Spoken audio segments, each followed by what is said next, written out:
Welcome to only IAS. और आज हम अपना स्टार्ट करने वाला है फिफ्थ लेक्चर, जिसका नाम है इंडस वैली सिविलाइजेशन। इसमें हम कोशिश करेंगे हड़प्पन कल्चर को पूरी तरह खत्म करने का। एनसीईआरटी हमारा बेस पॉइंट होगा। तो सबसे पहले इंडस वैली सिविलाइजेशन चलकोलिथिक पीरियड से भी पुरानी मानी जाती है, या फिर उसके साथ ही साथ डेवलप हुई थी, और ये north western part of India में डेवलप हुई थी, इंडियन सब कॉन्टिनेंट में, जिसमें कि पाकिस्तान और गुजरात राजस्थान का एरिया प्राइमरीली आता है। इसे हड़प्पन कल्चर और इंडस वैली सिविलाइजेशन इसलिए कहते हैं कि हड़प्पा जो मेन इसका सबसे इंपॉर्टेंट शहर था, पर क्योंकि ये सिर्फ हड़प्पा से भी ज़्यादा एक्सटेंडेड हुई, इसलिए इसे इंडस वैली या सिंधु घाटी सभ्यता भी कहते हैं। तो उन्हीं के द्वारा ढूंढा गया था। ये मैं आपके लिए क्वेश्चन छोड़ रहा हूँ, आपको पता होना चाहिए कि वो बहुत फेमस है। ये सबसे पहले कनिंघम ने इसको, जो हड़प्पा या मोहनजोदड़ो के जो पुरानी रूइंस थे वहाँ से निकाला था, पर एक इंडियन आर्कियोलॉजिस्ट ने इसको, हड़प्पा को बेसिकली एक्सकेवेट किया था। तो नॉर्मली 250 साइट्स हैं जहाँ पे कहा था हड़प्पन कल्चर फ्लोरिश किया था, पर 6 सबसे बड़ी साइट्स हैं जिन्हें एक शहर माना जाता है। उनमें है हड़प्पा और मोहनजोदड़ो जो मेन है। इसके अलावा हड़प्पा, मोहनजोदड़ो, चनुदारो, लोथल, कालीबंगन और बनावली।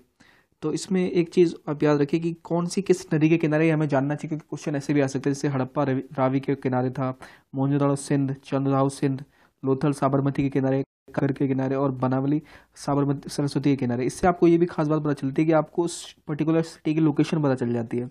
अगर आपको पता है कि लेट्स से लोथल साबरमती के किनारे, मतलब लोथल गुजरात में था, या फिर हड़प्पा रावी के किनारे है, तो आपको पता चल जाएगा कि वो किधर है। आगे बढ़ते हैं। नेक्स्ट हमारी एक fact sheet, D R Sahni ने हड़प्पा का किया था, आर डी बनर्जी ने मोहनजोदड़ो एक्सकेवेट किया था, और आर एस विस्ट ने राखी गढ़ी को एक्सकेवेट किया था। तो ये देखते हैं कि इंडस वैली सिविलाइजेशन में कौन कौन से शहर की लोकेशन क्या है। रोपड़, यहाँ देखिए, ये आपका रोपड़ है, राखी गढ़ी, ये आपका हड़प्पा, ये आपका लोथल, ये आपका धौलावीरा, ये आपके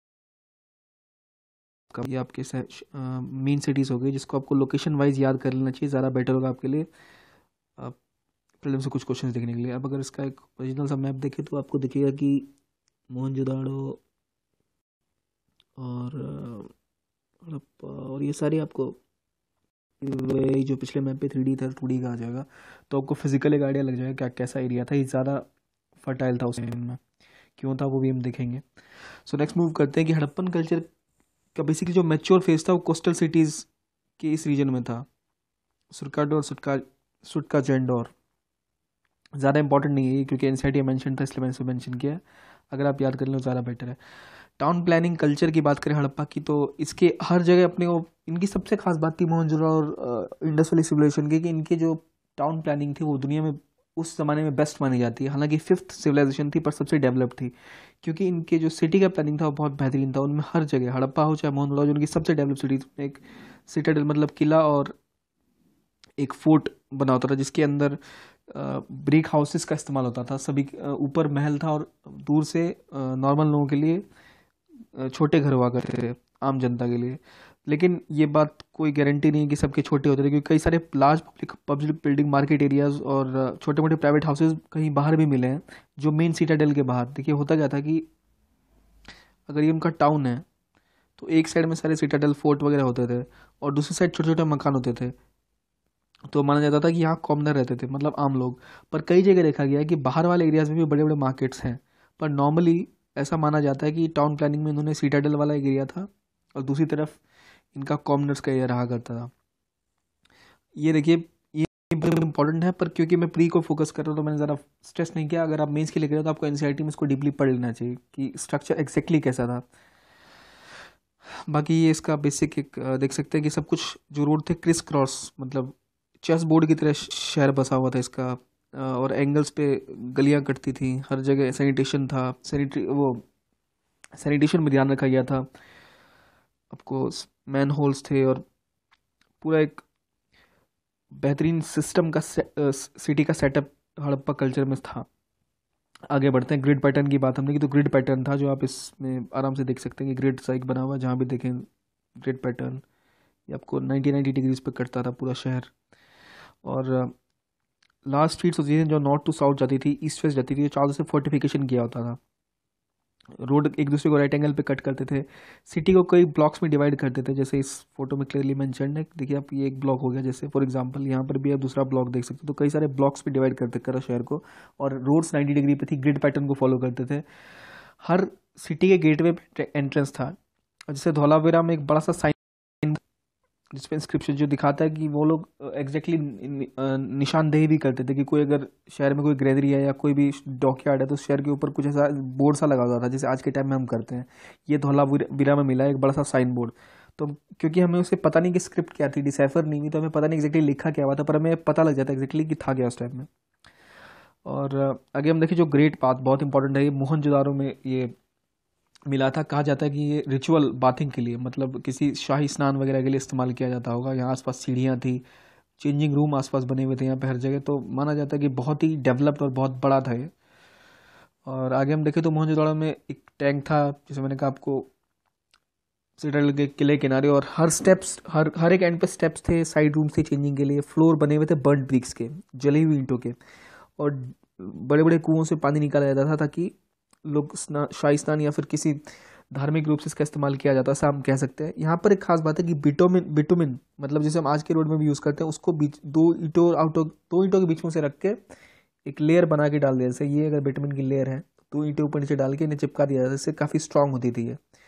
और ग्रेट बात के आगे ग्रेनरीज थी। ग्रेनरीज मतलब जहाँ खाना स्टोर करते थे वो, जो कि वही क्रिस क्रॉस रहती थी लेन्स।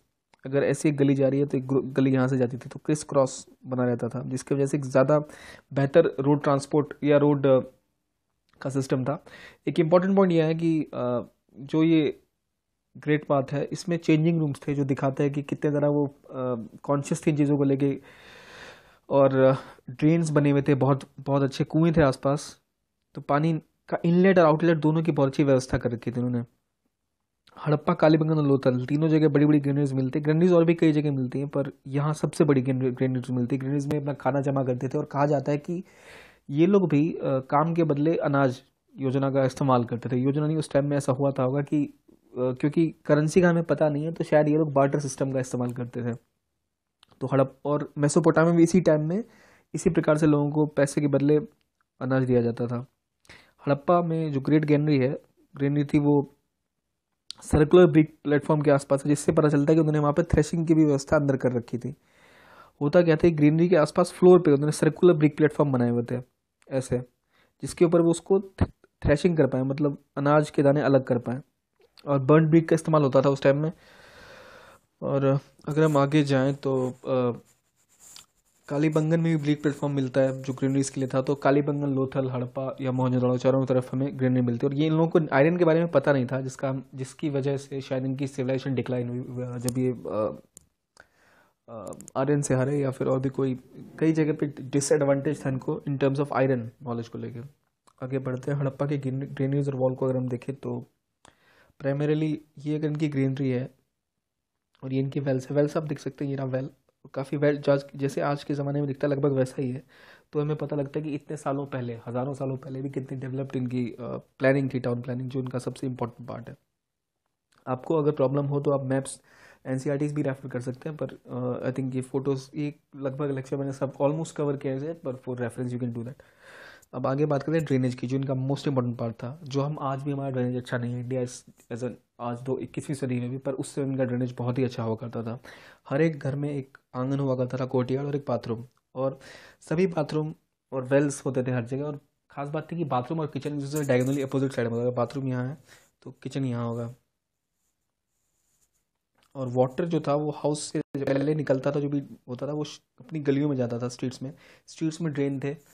जैसे अगर यहाँ घर है तो घर से नीचे एक गड्ढा होता था जहाँ ड्रेन होता था, पानी फ्लो करता था ड्रेन में, ड्रेन से वो बाहर गलियों में जाता था। फिर गली में एक बड़ा सा ड्रेन था जहाँ से वो डिस्पैच होके सभी घरों का आंगन का निकल के एक जगह जमा होता था पानी, और फिर वो जाके स्टोन स्लैब से कवर होता था। जैसे हम आज के ज़माने में देखते हैं, बिल्कुल वैसा एग्जैक्ट सिस्टम था।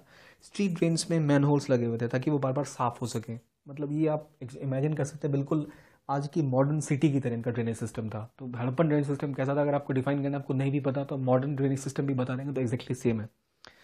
और स्ट्रीट और ड्रेन्स का जो रिमेन्स है वो बनावली में मिलता है। तो ये सारी चीज़ें याद होनी चाहिए कि बनावली में क्या मिला, मोहनजोदड़ो में क्या मिला, लोथल में क्या मिला। आगे बढ़ते हैं। इस टाइम में एग्रीकल्चर कैसा था, इनकी इकोनॉमी काफ़ी थ्राइविंग थी, और इनके पास काफ़ी ज़्यादा एग्रीकल्चर आउटपुट हुआ करता था, क्योंकि वो रीजन काफ़ी फर्टाइल था। वो फर्टाइल इसलिए था क्योंकि वहाँ पर इंडस जो थी काफ़ी ज़्यादा एलुवियल सॉइल लेके आती थी, कंपैरिजन में कि जो नाइल वगैरह थी, नील नदी या फिर जो भी थी, उनसे मुकाबले में इंडस काफ़ी ज़्यादा लेके आती थी, और ये फर्टाइल था, ज़्यादा वेजिटेशन थी, इस वजह से बारिश ज़्यादा होती थी। और ये बात थी कि यहाँ पर ज़्यादा एलोवेल सॉइल आता था नाइल नदियों के मुकाबले, और इसलिए हमने देखा है कि यहाँ पे खेती भी होती थी और ज़मीन को जुताई होती थी, प्लोगिंग। इसका उदाहरण मिलता है कालीबंगन में। और काफ़ी ज़्यादा ये लोग फूड ग्रेन्स कल्टीवेट कर पाते थे जिस वजह से, और इसलिए इनकी इकोनॉमी काफ़ी थ्राइव करती थी। हालांकि यहाँ इनके विलेज इकोनॉमी बहुत अच्छी थी, इनके गांव में इतना सारा फूड ग्रेन होता था कि इतने सारे आर्टिसन वर्कर्स ये सारे रहते थे, और ये लोग उनको सप्लाई कर पाते थे, न सिर्फ शहरों को बल्कि जो मजदूर थे वो भी। तो गांव में काफ़ी ज़्यादा हाई लेवल ऑफ कल्टीवेशन थी, हाई लेवल ऑफ कल्टीवेशन। इसका पता कैसे चलता है? तो क्योंकि आर्टिसन, इनकी पॉटरी, सील मेकिंग सब कुछ इतना डेवलप था, जो कि एग्जांपल देता है कि ये लोग उसको भी कॉम्प्लीमेंट कर पाते थे।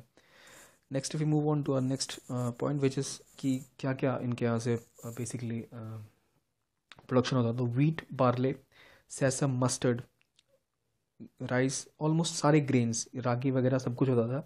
तो ये एग्जांपल है कि कितनी ज़रा डेवलप नहीं कल्टीवेशन थी। और हाँ, राइस मिलता है लोथल से, और राइस गुजरात जैसे एरियाज़ में ज़्यादा उपयोग होता था, बाकी जगह वीट और बार्ले, बार्ले इनकी प्राइमरी क्रॉप थी, प्रमुख भोजन। और इसके अलावा ये लोग कॉटन भी प्रोड्यूस करने वाले पहले लोग थे। इसका पता किस चीज़ चलता है कि ग्रीक्स इन कॉटन को उस टाइम में सिंडोन कहते थे, जो कि सिंध के नाम से आता था, और मेलुहा, और इन्हें मेसोपोटामियंस मेलुहा कहते थे। इन्हें ग्रीक्स सिंध कहते थे कॉटन को, जो सिंध से आया है, और मेलुहा के नाम से हड़प्पन्स मेसोपोटामिया को जाने जाते थे। मेसोपोटामिया मतलब आज का ईरान या इराक का रीजन, उस ये नेम मेसोपोटामियंस कहते थे। डोमेस्टिकेशन की बात करें तो कई सारे जानवरों को इन्होंने डोमेस्टिकेट किया, जिसमें बैल, भैंसे, बकरियां या सुअर, और शीप, भेड़ वगैरह थे। हम्प्ड बुल बहुत इंपॉर्टेंट है, क्योंकि इनका ये जिसे कहते हैं कि सांड है, आज के टाइम में इनका इनकी पूजा भी करते थे और डोमेस्टिकेट भी किया था। डॉग, कैट सब डोमेस्टिकेट कर रखा था इन्होंने। और हॉर्स, इनके घोड़े के बारे में इनको पता था, पर इसको ये रेगुलर यूज़ में नहीं लेते थे, जिसकी वजह से ये बुरी तरह से हारे थे। कहा जाता है कि आर्यन से, क्योंकि आर्यंस को घोड़े पे घोड़ा चलाना आता था, और वो आयरन का यूज़ करना भी जानते थे। इन्होंने एलिफेंट्स को भी यूज़ किया, और इनकी जो टेक्नोलॉजी और क्राफ्ट थी वो भी काफ़ी डेवलप थी, क्योंकि इस टाइम में ब्रॉन्ज एज में था। ब्रॉन्ज काफ़ी ज़्यादा इन्होंने बनाया, और काफ़ी ज़बरदस्त ये ब्रॉन्ज के कारीगर थे। इनके पास टिन कम हुआ करता था, क्योंकि इंडिया में टिन ज़्यादा मिलता नहीं है, तो इस वजह से ये इसको या तो अफ़गानिस्तान या ईरान से लाते थे, और फिर ब्रॉन्ज बना के आउटपुट अपना बेचते थे, जो उनके कई जगह से मिलता है। और ब्रिक लेइंग, स्पिंडल वर्क्स, ये भी बहुत इंपॉर्टेंट था। तो बेसिकली इनकी ट्रेड काफ़ी फ्लोरिश कर रही थी, इनके सील्स काफ़ी अच्छे थे, इनकी टेराकोटा फिगर्स जो थी वो भी बहुत शानदार थी। और जो ये क्ले पॉटरी के बनाते थे, वो आज के टाइम में अगर आप देखें तो बहुत बेहतरीन लगता है दिखने में। हड़प्पन्स बोट मेकिंग भी में भी माहिर थे। हालांकि बोट मेकिंग की हाईली डेवलप नहीं थी, पर बोट मेकिंग करते थे। सील मेकिंग, टेराकोटा मैन्युफैक्चर करते थे। खास बात ये कि बोट्स होने के बावजूद इन्होंने ज़्यादा कनकर नहीं किया, मतलब ये लोग ट्रेड में विश्वास रखते थे, युद्ध में नहीं। और गोल्ड स्मिथ जो थे वो ज्वेलरीज वगैरह भी यूज़ करते थे। बीड मेकिंग बहुत अच्छे बनाते थे, बीड्स बहुत अच्छे बनाते थे, क्योंकि इनके पास रॉ मटेरियल कम था इस मामले में। तो ये काफ़ी ज़्यादा डिपेंडेंट थे इम्पोर्ट्स पे। तो इस वजह से इनकी ट्रेड काफ़ी ज़्यादा फ्लोरिश हो रखी थी, और नेविगेशन करते थे through the coast of Arabian sea. Of course India का मैप अगर आप देखें तो अरबियन सी से ही के आस रीजन, गुजरात के रीजन के आसपास ये डेवलप हुई थी। तो वो उनका मेन आउटलेट था सी कॉमर्स के लिए। ईरान से, अफगानिस्तान से, टिग्रिस और यूफ्रेटिस तक इनके साथ ट्रेड हुआ करता था इनका। आगे बात करते हैं पॉलिटिकल ऑर्गेनाइजेशन की। तो इंडस वैली सिविलाइजेशन में टेम्पल्स वगैरह थी नहीं, और ज़्यादा ये रिलीजन पे फोकस कम करते थे। और बेसिकली फायर कल्ट था गुजरात में। फायर कल्ट मतलब एक जगह है जहाँ पर आपको एक आग का कुंड मिलता है, जहाँ से पता लगता है कि फायर कल्ट की पुजारी थे। पर ऐसा कोई पॉलिटिकल ऑर्गेनाइजेशन था नहीं, ये मर्चेंट्स का रूल कहा जाता है यहाँ। कॉमर्स में बहुत ज़्यादा इनको इंटरेस्ट था। और अगर बात करें रिलीजन को लेके, तो जैसे ये देखिए, इनके रिलीजन को लेके दो बातें करें, दो बहुत इंपॉर्टेंट फिगर्स है, ये इनकी मदर गॉडेस और ये प्रोटो शिवा। अब ये देखिए बिल्कुल शिवा की तरह लग रहा है, योगिक पोस्चर में ये, और आसपास कुछ जानवर हैं, इन सबको गौर से देखिए। और ये इनकी जिसे कहते हैं देवी माँ की तस्वीरें हैं, जिसे कहा जाता है, ऐसा इंटरप्रेट किया जाता है कि ये ऐसा है। देखते हैं क्या है ये। मदर अर्थ टाइप एक फिगर इन था जो हमने देखा वहाँ, और एक मेल डीटी जो हमने दूसरा देखा। ये और ये फर्टिलिटी दर्शाती है कि कितनी ज़्यादा उर्वरकता या फिर कुछ नया बनाने की क्षमता, इसलिए इसकी पूजा की जाती थी, मदर गॉडेस। और ये प्रोटो शिवा, प्रोटो शिवा मतलब शिवा का पुराना रूप, क्योंकि इसके आसपास देखा जाए तो योगी का पोस्चर था। इसके आसपास एलिफेंट, टाइगर, रिनोसोरस थे और एक बफेलो है जो कि इनके थ्रोन के जस्ट नीचे यहाँ बफेलो दिख रहा है, और पैर के पास 2 डियर भी हैं। तो ये जो एनिमल्स हैं आपको याद होने चाहिए क्योंकि बार बार आ चुका है। इसे पशुपति भी कह सकते हैं। बिल्कुल 4 एनिमल चारों दिशाओं को दर्शाते हैं, और ये लोग इस टाइम में पीपल की भी पूजा करते थे और भी कई पेड़ों की पूजा करते थे, जानवरों की भी पूजा करते थे। हम बुल बहुत पवित्र माना जाता था इनके टाइम में, तो ये सब चीज़ें हमें पता होनी चाहिए। गॉड्स तो थे पर टेम्पल्स नहीं थे, they didn't use to do worship in the temple, so ये डिफ्रेंशिएट हमें करना आना चाहिए।